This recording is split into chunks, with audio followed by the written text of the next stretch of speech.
Dos. Bueno, muy buenas noches a todos. Muchas gracias a todos los que se encuentran siguiendo la transmisión de esta mesa de análisis impulsada por el Departamento de Ciencia Política y Relaciones Internacionales de la región Centro-Sur del Tecnológico de Monterrey. En esta ocasión tenemos dos invitados muy especiales. En primer lugar, tenemos a la maestra Cintia Jiménez de la Portilla, quien es analista internacional y es profesor de cátedra del Departamento de Ciencia Política y Relaciones Internacionales del TEC Campus Puebla. Y tenemos a un invitado especial, es el analista en políticas públicas, el maestro Ben Etheridge. Ben es también maestro en política pública y nos van a estar dando luz, hablando de lo que está sucediendo el día de hoy en Estados Unidos, en una escena por demás dantesca. La verdad es que yo no recuerdo que se hubiese visto algo así en los últimos años. Tampoco recuerdo que fuera algo posible en los Estados Unidos de América. La realidad es que sí ha sido un momento bastante efervescente de la política estadounidense. Y cito las palabras de Elliot Trudeau, cuando dice que, pues bueno, ser vecino de los Estados Unidos es prácticamente como vivir al lado de un elefante, ¿no? Que por simpático que sea el elefante, cualquier movimiento que haga nos afecta. Entonces, precisamente para hacer este análisis está aquí la maestra Cintia Jiménez de la Portilla. Y primero empezaré a lanzar una pregunta retadora respecto a lo que está sucediendo en Estados Unidos. Hasta ahorita lo que sabemos es que el día de hoy se llevaba a cabo el debate sobre el conteo de los votos que de alguna manera certificarían el triunfo de Joe Biden. Como ustedes recordarán, el 3 de noviembre se llevan a cabo elecciones en las que sale triunfante el candidato demócrata John Biden, junto con la que será su vicepresidenta Kamala Harris. Y bueno, por primera vez en la historia de los Estados Unidos, o bueno, en mis 30 años, es la primera vez que veo que un presidente de los Estados Unidos no reconoce como tal el triunfo y aparte pone en tela de juicio la transparencia del proceso electoral. Este discurso, de alguna manera, ha sido bastante efervescente y el día de hoy una protesta impulsada por el aún presidente Donald Trump frente al Capitolio para evitar que se certifique el triunfo de Joe Biden, se sale de control. Los manifestantes, bastante exaltados, entran al Capitolio. Una escena que Ben me podrá corregir, no se veía en Estados Unidos desde el siglo XVIII y de hecho con un enemigo externo, ni siquiera un enemigo interno. Y precisamente nuestros analistas nos estarán hablando de las implicaciones de este evento. No nada más porque estamos hablando de la nación más poderosa del mundo, no nada más porque estamos hablando de nuestro vecino y nuestro principal socio comercial, sino también porque se están poniendo en entredicho pues los procesos de las instituciones de Estados Unidos. Precisamente se ponen en entredicho por personas que dicen amar a su país y amar las instituciones. Y en ese sentido, pues el día de hoy ha sido bastante complicado para todos los estadounidenses y todos los que seguimos la política internacional. Ben, bienvenido. Muchas gracias por apoyar al Departamento de Ciencia Política y Relaciones Internacionales del Tecnológico de Monterrey. Pues dime cuál es tu interpretación de lo que está sucediendo.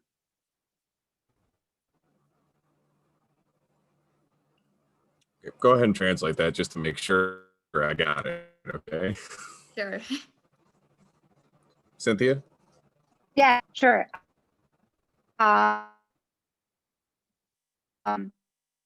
So they're wondering where will be your opinion in the Capitol, like a resume of what is going on about. So yeah. I do want to say something to start this off with. You referred to this as a protest that took place in front of the Capitol and eventually penetrated the Capitol. This was not a protest. This was an insurrection. This was an attempted insurrection, which is a very specific kind of crime in the United States. Wow. Protesting is a form of expression that is protected in the United States, and that is a constitutional right of every person, citizen or otherwise, inside our borders. Insurrection is a crime, and that is what happened here today. Okay. So, as far as what happened, we saw a group of rioters, not protesters, a group of rioters created by the President of the United States and his allies earlier in the day, and really throughout the last 4 years of hateful, derogatory, incendiary style. Yeah. This mob that he created was directed by him to the Capitol, and after which the most predictable thing in the world happened, and they launched an attack against our Capitol building and our Congress while they were certifying the votes for the Electoral College. This is the first time that this has happened, that there has been a direct attack against the Capitol by an enemy in over 200 years. The last time that this occurred was 1814, when the British invaded the United States during the War of 1812. So to say that this is unprecedented would be an understatement. Today, what we saw is, in a lot of ways, the biggest threat to the United States is coming from within the United States. And I believe you alluded to this earlier. We are looking at now at enemies interior to our country being a greater threat to our freedoms, our democracy, and our way of life than any external enemy truly has been. Cintia, ¿nos ayudarías por favor con la traducción?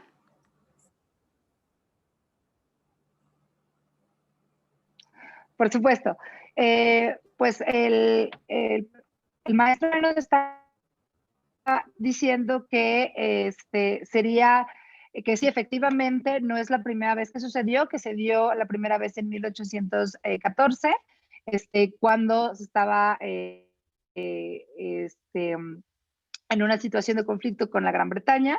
En una situación sin precedente, sería como algo, un understatement, ¿no? Algo que no está estableciéndose como con mucha fuerza, sino que esto verdaderamente es algo que no se estaba esperando, ¿no? Nos habla de que efectivamente esto no es necesariamente una protesta tal cual, porque esto está dentro de los derechos de los Estados Unidos de América como parte también de sus derechos dentro de su ciudadanía como tal, y que esto se protege mucho, sino que nos menciona es más bien una situación donde se hizo una declaración directa por parte del todavía actual presidente Donald Trump, de atacar el Capitolio, o bien, si no atacar, sí hacer un llamado a que estuvieran, demostraran su inconformidad en cuanto al resultado de las elecciones y del resultado que estaban dando en cuanto al conteo de votos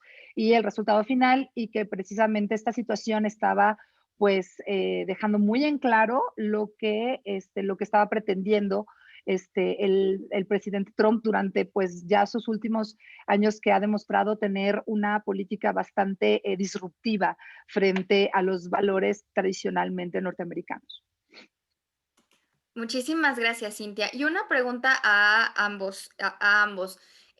Una de las cosas que más nos llama la atención, sobre todo de este lado de la frontera, es la pregunta obligada: ¿qué pasaría si este tipo de insurrección, si este tipo de rebeldía, si este tipo de asalto al Capitolio hubiera sido perpetrado por hispanos, por afrodescendientes o por musulmanes, ¿no? Que bueno, son estos grupos bastante atacados, a veces por la mayoría blanca que sigue a Donald Trump. ¿Qué hubiera pasado y por qué se hace esta diferencia? Porque nosotros vimos el día de hoy, desde las 3 de la tarde, una policía antimotines que no podía reaccionar de la mejor manera. De hecho, hasta las 5 de la tarde se logra hacer todo el perímetro para cubrir al Capitolio. Hasta las 7 de la noche, hora México, 8 de la noche en Washington, se reanuda la sesión. Entonces, ¿qué pasaría si este asalto hubiera sido perpetrado no necesariamente por por blancos.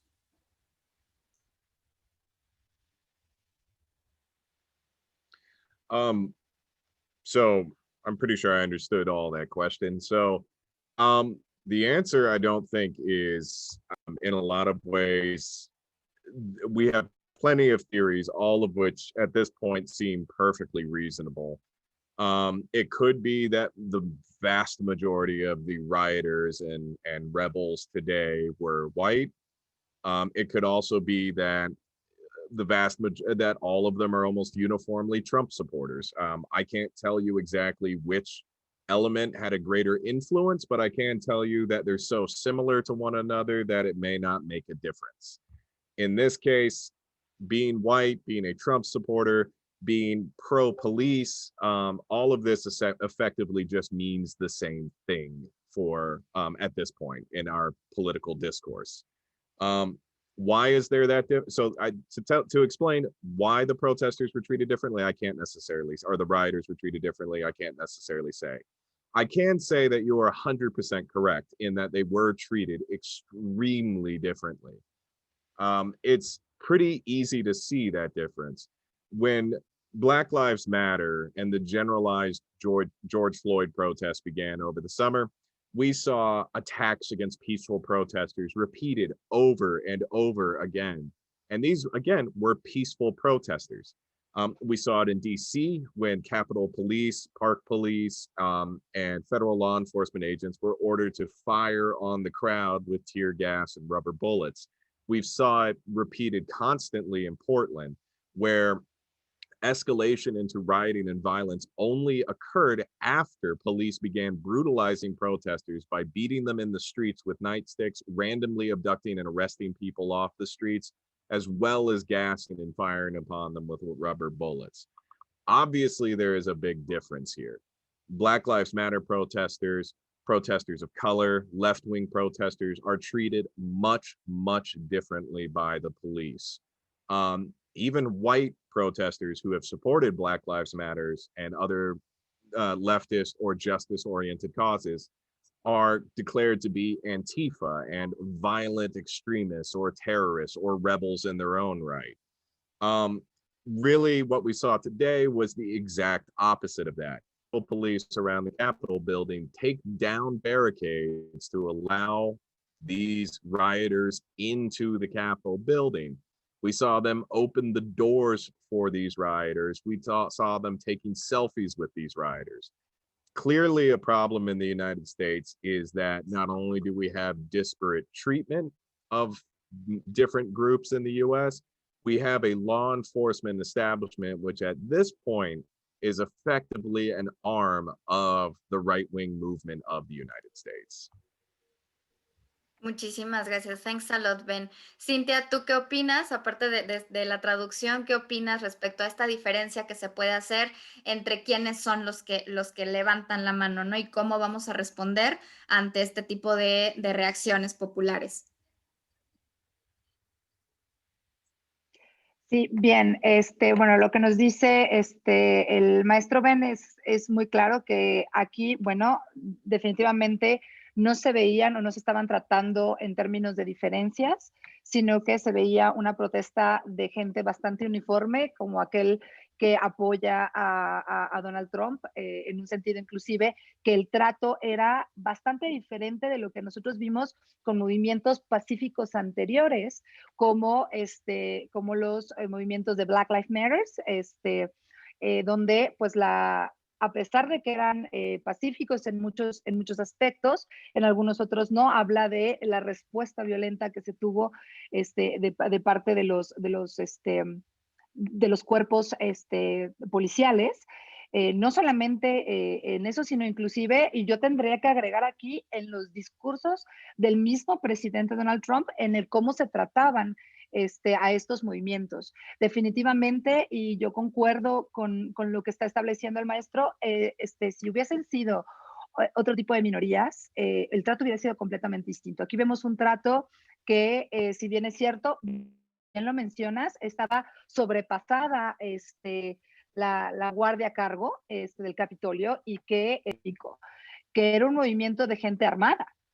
y que para muchos y muchísimos de los que se están declarando actualmente, la situación que se está declarando está diciendo, esto fue un ataque a los valores de los Estados Unidos, a las instituciones mismas de los Estados Unidos de América, y inclusive se está estableciendo si realmente esto se puede considerar como un acto de traición por parte de aquellos que alentaron este movimiento, ¿no? Entonces, si nosotros lo consideramos pensándolo desde una perspectiva como lo planteas, ¿no? Una perspectiva de minorías, la respuesta hubiera sido completamente distinta.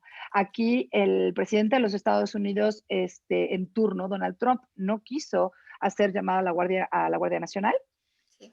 Fue precisamente el vicepresidente, algo que no se había visto, que está fuera de las capacidades inclusive del mismo vicepresidente, y que dadas las circunstancias en el momento se tuvo que actuar, ¿no? De esta manera, y que esto, por supuesto, no hubiera sido ningún obstáculo para Donald Trump el sacar a la Guardia Nacional, inclusive no llevar a mayores extremos de haber sido minorías las que hubieran tomado, siempre y cuando estas minorías, pues por supuesto, no representaran un apoyo al mismo discurso de odio que ha mantenido el presidente Donald Trump.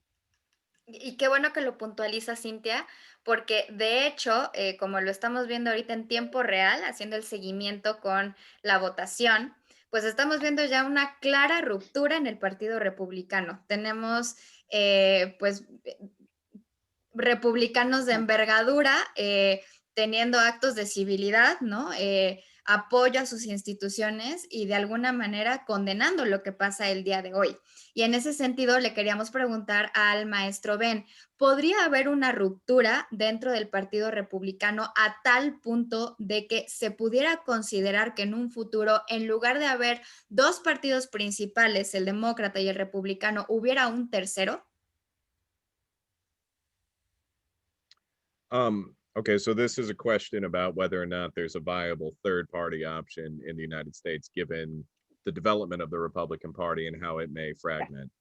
Um, no, I don't think there is. The reality is that the two-party system in the United States between the Republicans and the Democrats is just far too institutionally powerful and institutionally entrenched in the United States.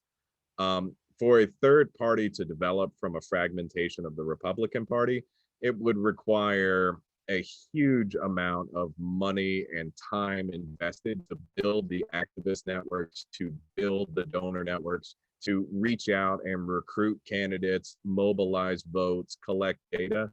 And quite frankly, it's the reason why the two parties are so powerful now. They've been doing it for so long and so many, in some cases, centuries now, that really the Republican Party is not likely to split. The most likely occurrence that's going to happen is that you will likely see some traditional Republican voters who are more moderate and more opposed to the direction that the Republican Party is headed move towards voting for Democrats and Republicans both, depending on the office.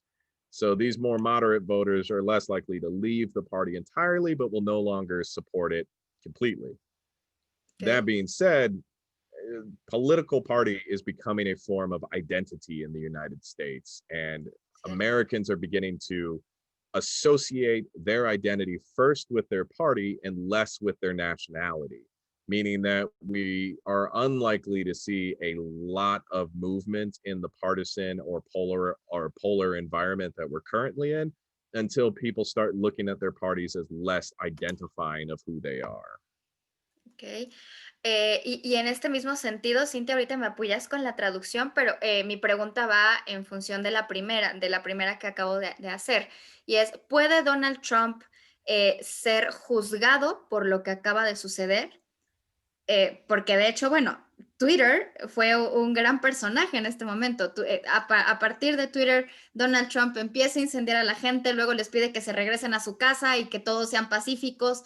¿Puede de alguna manera, cuando Donald Trump deje de ser presidente de los Estados Unidos, tener algún castigo por parte de las leyes norteamericanas?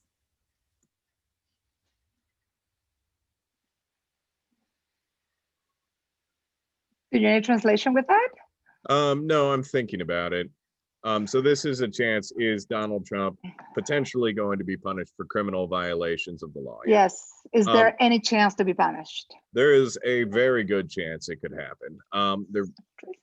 So it's complicated in that for the most part, the Biden administration is not going to have a strong interest in prosecuting President Trump. It's going to be a very, very politically divisive issue. It's probably going to lead to more polarization.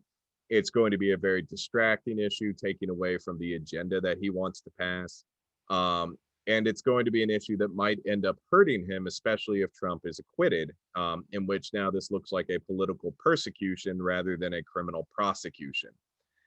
That all being said, there is still a very good chance, a large, if not most Democrats, the majority of his supporters would like to see Donald Trump arrested and imprisoned and tried for his crimes. Today, we certainly saw a large number of Democratic congressmen and a surprisingly large number of Republican congressmen essentially say that today what Trump did was criminal.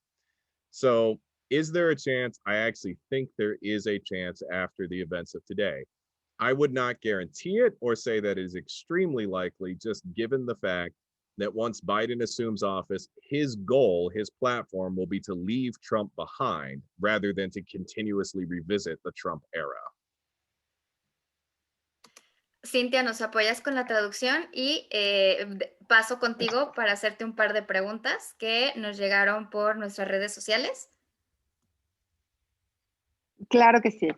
Pues bueno, en referente a la primera pregunta que hiciste, si habría una posibilidad de, dada la circunstancia de fractura del Partido Republicano, si hubiera la posibilidad de crear un tercer partido, el maestro dice claramente que es complicado debido a la institucionalidad que existe detrás de los partidos, la cantidad de tiempo y sobre todo la cantidad de dinero que se requiere para lograr el poderío que tienen dentro de los Estados Unidos y dentro de del proceso democrático.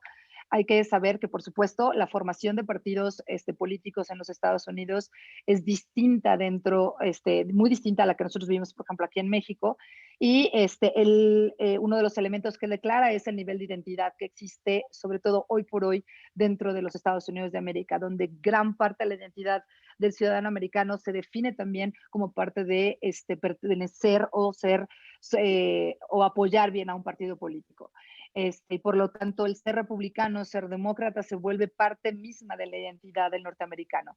Ahora bien, pensar de esta fractura que existe, y como él lo menciona, ¿no? Esta fractura que existe dentro de los republicanos, hay unos que todavía están justificando a Donald Trump y todavía apoyan mucho de su discurso, y quienes están inclusive acusándolo de actos criminales, ¿no? Y por lo tanto, estos representantes dentro del Partido Demócrata Republicano, así como inclusive muchos de los de los votantes, estarían tal vez más dispuestos a votar demócrata en lugar de pensar en buscar la creación de otro partido o buscar alguna alternativa de partido. Aquí me gustaría agregar que yo considero que también la figura importa mucho. La figura y de quién estamos hablando, el líder importa mucho.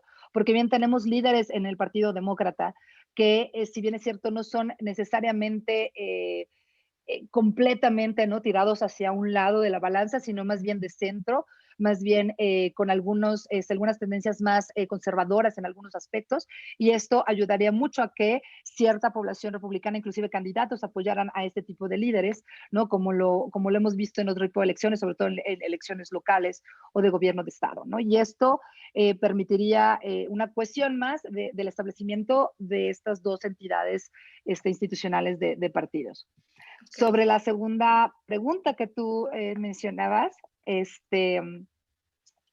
si se puede castigar a Donald Trump debido a esta incidencia, ¿no? Hablando sobre el papel que jugó Twitter y todo lo que, y cómo claramente, ¿no?, está registrado internacionalmente el cómo estaba promoviendo y incitando a que esta situación se diera, ¿no?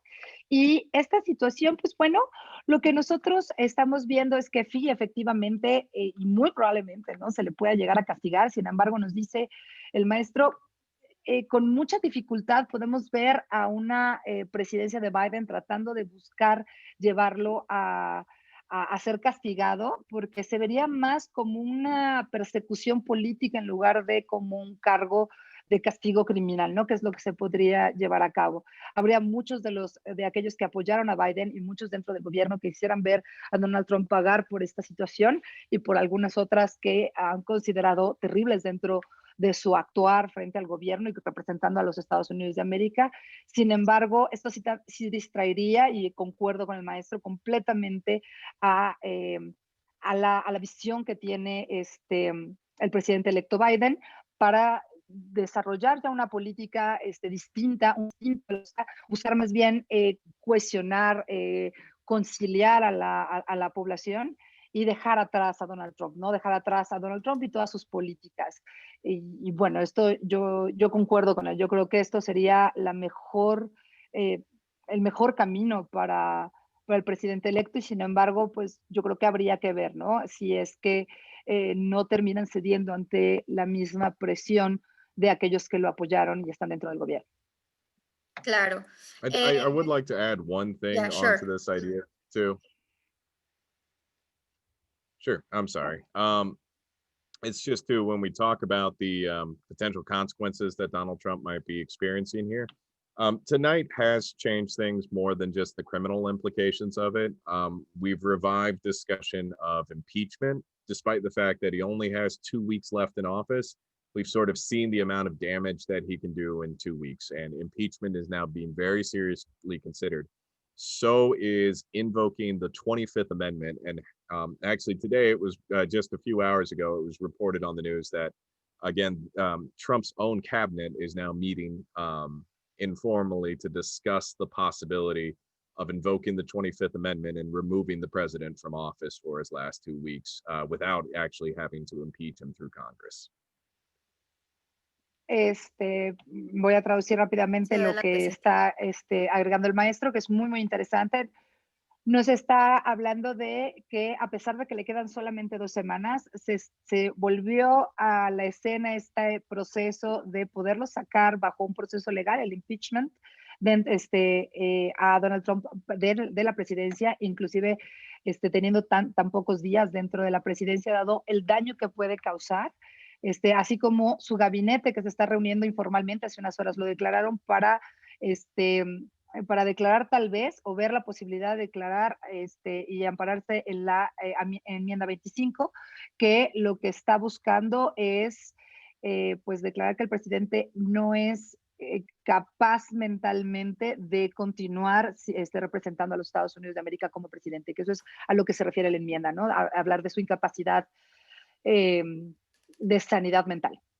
De hecho, creo que hace 4 años se hablaba también de la posibilidad de invocar esta enmienda cuando precisamente empezaba a amenazar con bombas atómicas o con más bien bombas nucleares, ¿no? En el escenario de Irán, o incluso cuando dijo que podía mandar tropas a la frontera mexicana, ¿no? Que de hecho es lo más gracioso, que una amenaza fehaciente de intervención no la habíamos tenido ni con ningún otro presidente más que con Donald Trump, por lo menos en el escenario mexicano, en los últimos años. Entonces, se había hablado de la posibilidad de invocar la enmienda donde se declara al presidente como incompetente para realizar ciertas funciones, particularmente en la tenencia del maletín nuclear, que creo que es una gran decisión, ¿no?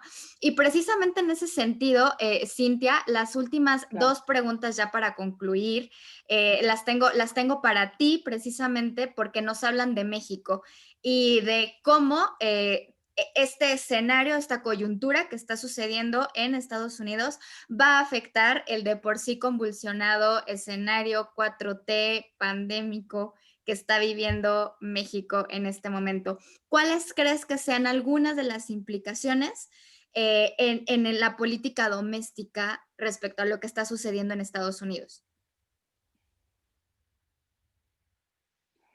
Pues bien, aquí tendríamos que a empezar el análisis desde ciertos aspectos, ¿no? El primero sería el efecto que va a tener en términos y el impacto que va a tener en términos económicos para México, dado que la inestabilidad política en los Estados Unidos de América no hay que dejar a un lado, siempre va a afectar a situaciones económicas, si bien no es cierto de manera fundamental sí impacta y que si se ve impactada la economía de los Estados Unidos de América, definitivamente se va a ver impactada la economía mexicana, dada nuestra relación tan cercana en términos de intercambio comercial que existe entre México y Estados Unidos.